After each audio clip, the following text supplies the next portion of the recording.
अस्सलामुअलैकुम वरहमतुल्लाहि वबरकातुहू। बिस्मिल्लाहिर्रहमानिर्रहीम। इमरान अलीशा के साथ साथ जब उसकी अम्मी को फैज़ा के ज़रिए ये बात मालूम हुई तो वो बिल्कुल टूट गई, उनसे कुछ बोला तक नहीं गया। रेहान अपनी सफाई और सैर की बुराई में बहुत कुछ कहता रहा। इमरान और अलीशा उसे समझाते, गुस्सा करते रहे। यह सब उनकी नज़रों के सामने हो रहा था, लेकिन वो चुप ही रही।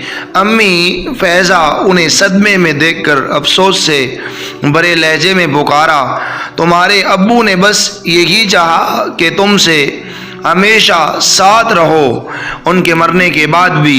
इसलिए वो ये रिश्ता जोड़ना चाहते थे, ये नहीं कि इसी रिश्ते की वजह से तुम एक दूसरे के दुश्मन बन जाओ। वो तके तके अंदाज में बोली, गलती सहर की है अम्मी, गलती तुम्हारी है। सहर ने कभी भी गैर नहीं समझा हमें, न कभी ये जताया कि वो हमारे घर का दामाद है, हमेशा बेटे की तरह रहा। तुमने कैसे सोच लिया कि वो दौलत और हैसियत का फ़र्क रखने वालों में से है? इसकी अपनी औलाद है और इसे हक है इनके फैसले लेने का, तुम ज़बरदस्ती नहीं कर सकते। इतने सालों की सारी अच्छाइयाँ भुला दी तुमने उसकी, ज़रा भी नहीं सोचा कि तुम्हारी बातों से कितना दुख हुआ होगा उसे। ईशा से अलग होने तक की बात कह दी तुमने, शर्म नहीं आई तुम्हें? इन्होंने रेहान की जानिब देखकर गुस्से से कहा, लेकिन कोई पछतावा उन्हें रेहान के चेहरे से नज़र नहीं आ रहा था। मैं खुद जाकर उससे माफ़ी मांगती हूँ। रेहान को अफसोस भरी नज़रों से देखकर वो कुर्सी से उठी। अम्मी, आप कहीं नहीं जाएंगी, न किसी से माफ़ी मांगेंगी।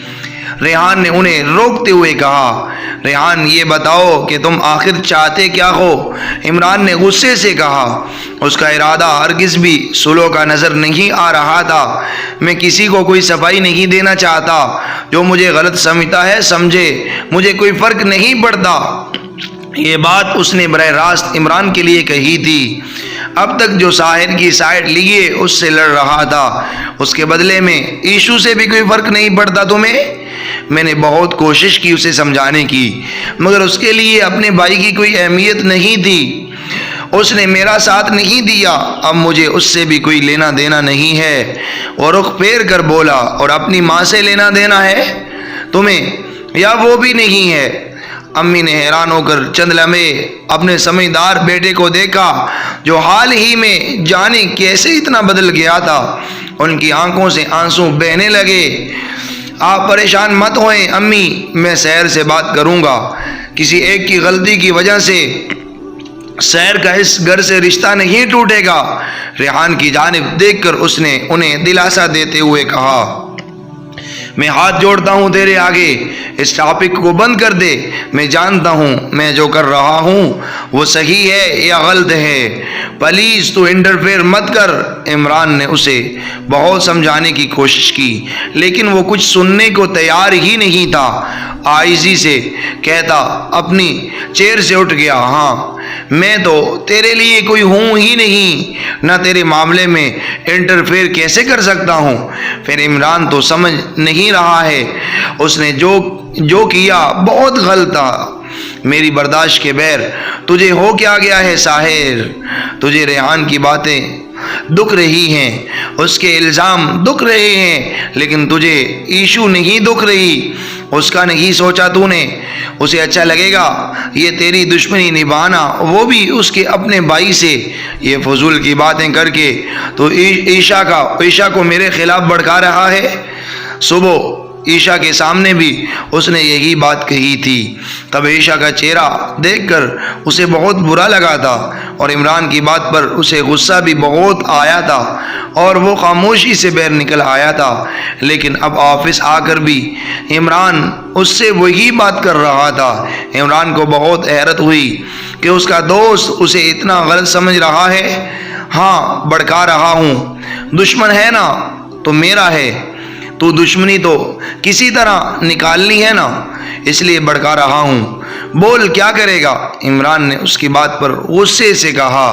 बस कर इमरान, जा जहाँ से।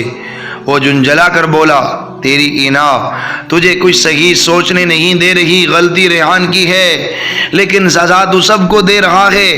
खुद को भी तू जानता है, उसकी अम्मी खुद आने वाली थी तुझसे माफ़ी मांगने, लेकिन आई तो नहीं ना। तो तू क्या चाहता है वो जहाँ आए तेरे पैर पकड़कर तुझसे माफ़ी मांगे, तब अच्छा लगेगा तुझे? इमरान को उसकी हर बात आज हैरान कर रही थी। मैंने ऐसा कब कहा? लेकिन तेरा मतलब तो यही है। सच में आज मुझे तुझ में मेरा दोस्त नज़र नहीं आ रहा। आज मुझे एक घुमंडी बेपरवाह बिजनेसमैन नज़र आ रहा हूँ। इमरान का बस नहीं चल रहा था कि वो उसे मार मार कर याद दिलाए कि ये वो नहीं, उसकी इना बोल रही है। उसकी बात पर साहिर को बहुत गुस्सा आया। हाँ क्यों? आज तू मेरा दोस्त बनकर मेरा साथ देने नहीं बल्कि तेरे रिश्तेदारों की वकालत करने आया है। मैं गुमडी हूँ, बेपरवाह हूँ, जैसा भी हूँ, अपनी बेइज्जती करने वाले को माफ़ नहीं कर सकता। लेकिन मैं समझ सकता हूँ तू भी मजबूर है, आखिर तेरी बहन की ज़िंदगी जुड़ी है उससे। तू चाहकर भी मेरा साथ दे नहीं सकता, लेकिन मैं तुझे मुश्किल में नहीं डालूंगा। जा बेफिक्र होकर उसका साथ दे। मैं दोस्ती का वास्ता नहीं दूंगा तुझे, ना कोई सवाल उठाऊंगा, मुझे किसी की ज़रूरत नहीं है। उसने गुस्से और तंज में डूबे ऐसे अल्फाज कहे कि इमरान उसे सदमे से देखने लगा। बहुत बड़ी बात कह दी तूने, हाय दोस्ती की औकात बता दी, शुक्रिया। इमरान ने अफसोस से कहा और उसे देखता हुआ वहाँ से बाहर निकल गया। उसे उम्मीद थी कि साहिर उसे रोकेगा, लेकिन साहिर ने उसे नहीं रोका।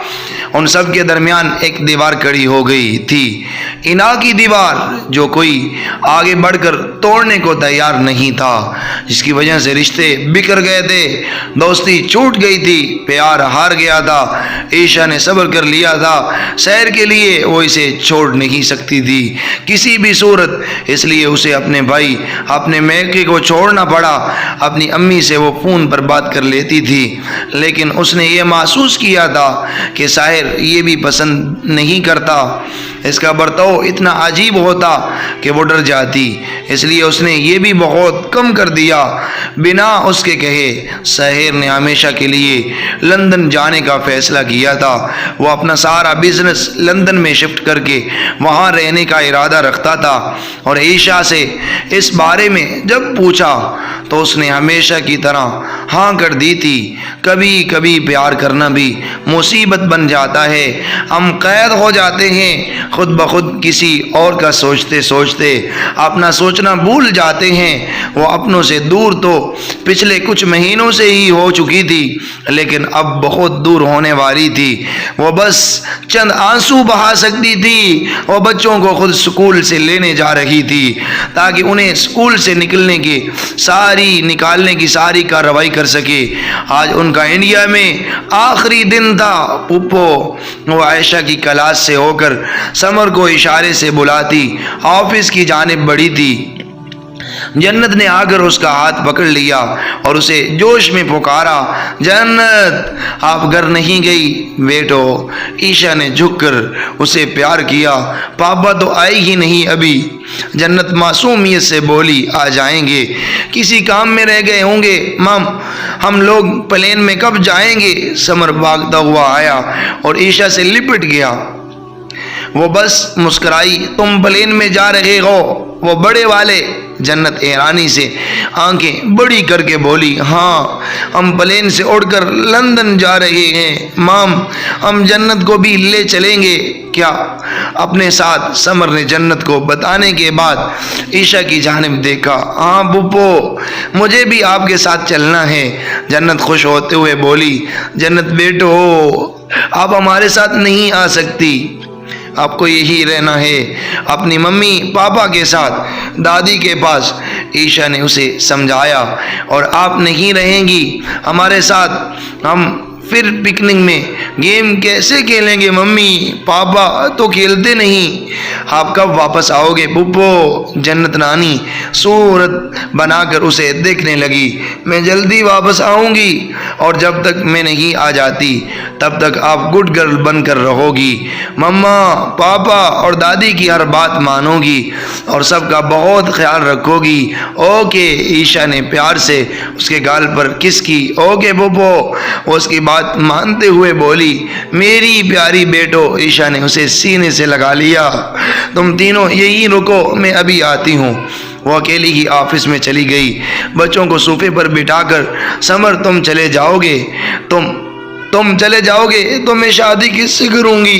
जन्नत ने बातों के दरमियान कहा, पागल मैं वापस आऊँगा ना, फिर हम शादी करेंगे और बहुत डांस भी करेंगे। ईशा दोनों की बातों से ताल्लुक बैग को जांचती रही। तुम मेरे लिए गिफ्ट लेकर आओगे ना। हाँ मैं मम्मा को बोलूँगा, बहुत सारे गिफ्ट लेंगे, हम दोनों साथ खेलेंगे। फिर समर ने एक्साइटेड होकर कहा। ईशा बैर आई और इनके साथ बैठ गए। जन्नत के जाने तक वो उसके पास रहना चाहती थी, लेकिन कोई अब तक उसे लेने नहीं आया था। रेहान ने जन्नत को पुकारा तो ईशा ने उसे उसकी जानिब देखा, लेकिन वो उसे देख भी नहीं रहा था। जन्नत अपना बैग लेकर उसके पास गई। मामू हम लोग प्लेन में जाने वाले हैं। समर को प्लेन में बैठने पर बहुत खुशी थी। वो रेहान को देखकर भी खुशी ज़ाहिर कर रहा था। बदले में रेहान ने मुस्कुराकर देखा, उसके बालों में हाथ घुमाकर ईशा पर एक नज़र डाली और खामोशी से बाहर निकल गया। वो धुंधली आंखों से उसे देखती रही। नाज़रीन ये नावल अभी तक जारी है। इससे हमें सबक ये हासिल होता है कि हम लोग अपनी इना की वजह से अपने बच्चों को सज़ा नहीं दे सकते। एक तो अपने जो फ़ैसले हैं वो बच्चों पर हमें नहीं थोपने चाहिए, और अगर कोई ऐसा फ़ैसला कर लें और बच्चों में आपस में मोहब्बत हो जाए तो अपनी इना की वजह से हम उन्हें एक दूसरे से दूर नहीं कर सकते, नहीं करना चाहिए। इसका जो नतीजा मिलता है हमें, उससे बहुत नुकसान होता है। बच्चों का आपस में दिल टूटते हैं और हमेशा वो बच्चे अपने आप को कम तर समझते हैं और इस तरह की बीमारियों का शिकार हो जाते हैं। नाज़रीन अब इससे अगली किस्त में देखेंगे जो कि इंतहाई इंटरेस्ट है, जब आपको असल कहानी की तरफ अगली एक किस्त में ले जाया जाएगा। उसमें जन्नत जब लंदन से, अब जन्नत बड़ी हो जाएगी, जवान हो जाएगी और पढ़ते पढ़ते लंदन कॉलेज में जो है पढ़ने के लिए जाएगी। और जैसे आप पिछली किस्तों में सुन चुके हैं, वहाँ लंदन और सैम जो है ये आपस में इनकी लड़ाई चलती रहेगी। जब लंदन वापस आ रही होगी तो वापस आने से पहले लंदन सैम के ख़िलाफ़ कंप्लेन करने लगेगी और कंप्लेन करते हुए जो जन्नत है वो सैम के एड्रेस के ऊपर जब कंप्लेन सेंड करने लगेगी तो देखेगी कि ये जो पता है उसे मालूम होगा कि ये जो पता है ये तो उसके ऊपर उसकी फूफो और फूफा यानी शहर का नाम आएगा। तो जन्नत उसको देखकर उसकी आंखें पटी की पटी रह जाएंगी कि मेरी फूफो और फूफा। और फिर जब गौर से देखेगी तो वो सैम असल में उसका नाम समर होगा, जिसके लिए जन्नत हमेशा मरती रही होगी, हमेशा मोहब्बत सब कुछ। और सैम भी दिल ही दिल में, उसे ये पता नहीं कि ये मेरी मंगेतर है, उधर से उसकी मोहब्बत भी अब जन्नत की तरफ लौटना शुरू हो जाएगी। जब जन्नत को पता चलेगा जन्नत का बड़ा दिल टूटेगा और जन्नत कहेगी, सैम समर हमेशा तेरे लिए मरती रही, मैंने क्या सोचा और तू क्या निकला। अब जन्नत ने फैसला कर लिया कि अब वो लंदन में नहीं रहेगी। तो जन्नत जब वापस जाने लगेगी तो हन्ना कहेगी, जन्नत जब तुम्हें पता ही चल गया कि ये तुम्हारा मंगेतर समर है तो उसे बता दो ताकि तुम्हें पता चले कि वो तुम्हारे लिए क्या जज्बात रखता है। तो जन्नत ये सोच लेकर जब आगे बढ़ेगी तो फिर सैम को बताएगी, फिर क्या मुआजरा होगा, सैम के क्या जज्बात होंगे, आपस में कैसे क्या वो फीलिंग होगी। इसको समझने के लिए और देखने के लिए आपको नेक्स्ट वाले एपिसोड का इंतज़ार करना पड़ेगा। जज़ाकुमुल्लाहु खैर।